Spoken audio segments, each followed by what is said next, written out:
नमस्कार। तर आज आपण पुन्हा एकदा एका नवीन रेसिपी सोबत भेटत आहोत। तर आज आपण कुरकुरीत पालकची भजी बनवणार आहोत, तेही तांदळाचं पीठ, सोडा यांचा वापर न करता। त्यासाठी रेसिपी संपूर्ण पहा आणि रेसिपी आवडल्यास व्हिडिओला लाईक करा, शेअर करा आणि चॅनलला नक्की सबस्क्राइब करा।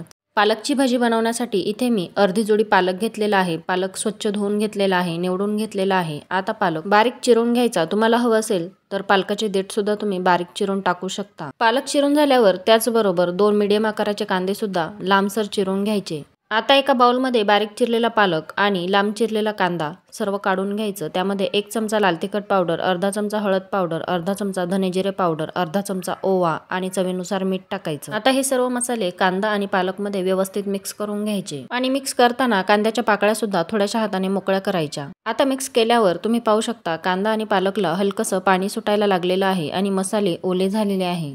आता यामध्ये 1 वाटी बेसन पीठ थोडं थोडं करून घालायचं। म्हणजे अगोदर थोडंसं बेसन पीठ टाकायचं आणि व्यवस्थित मिक्स करून घ्यायचं आणि जर बॅटर पातळ वाटलं तर पुन्हा थोडंसं बेसन पीठ टाकायचं आणि व्यवस्थित मिक्स करायचं। 1 वाटी बेसन पीठ परफेक्ट बसतं अर्धी जोडी पालकसाठी। आता बेसन पीठ टाकल्यावर एकदम व्यवस्थित मिक्स करून घ्यायचं सर्व बेसन पीठ। भजी जर कुरकुरीत करायची असेल आणि सोडा वापरायचा नसेल तर त्यासाठी बेसन पीठ व्यवस्थित फेटून घ्यायचं, मिक्स करायचं, म्हणजे भजी छान टम्म फुगतात आणि कुरकुरीत होतात।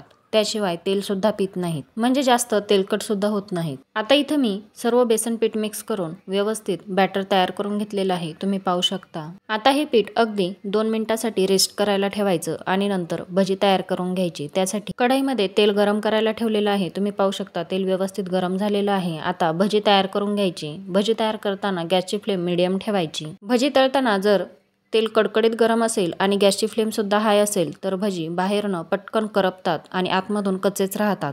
आता इथे मी एक एक करून सर्व भजी तेलामध्ये सोडून घेते।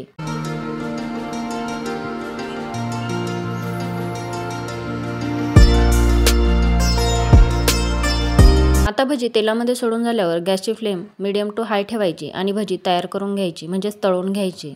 सोनेरी रंगावरती अगदी कुरकुरीत होईपर्यंत भजी तळून घ्यायची। भजी तेलामध्ये सोडून झाल्यावर 2 मिनिटं अजिबात पलटवायची नाही, नाहीतर भजी तुटतात। जेव्हा भजी एका बाजूने छान तळले जातील आणि कढईपासून वेगळे होतील तेव्हाच भजी उलटवायची आणि सोनेरी रंग येईपर्यंत भजी छान तळून घ्यायची।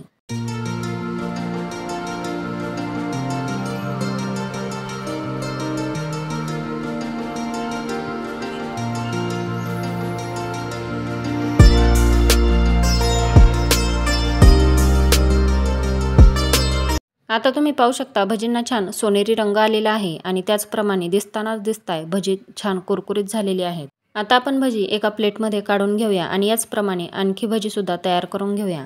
कशी वाटली तुम्हाला आजची ही साधी सोपी रेसिपी हे कमेंट बॉक्समध्ये नक्की सांगा। रेसिपी आवडली असेल तर जास्तीत जास्त लाईक करा, शेअर करा आणि चॅनलला नक्की सबस्क्राईब करा। भेटूया पुढच्या व्हिडिओमध्ये, तोपर्यंत बाय।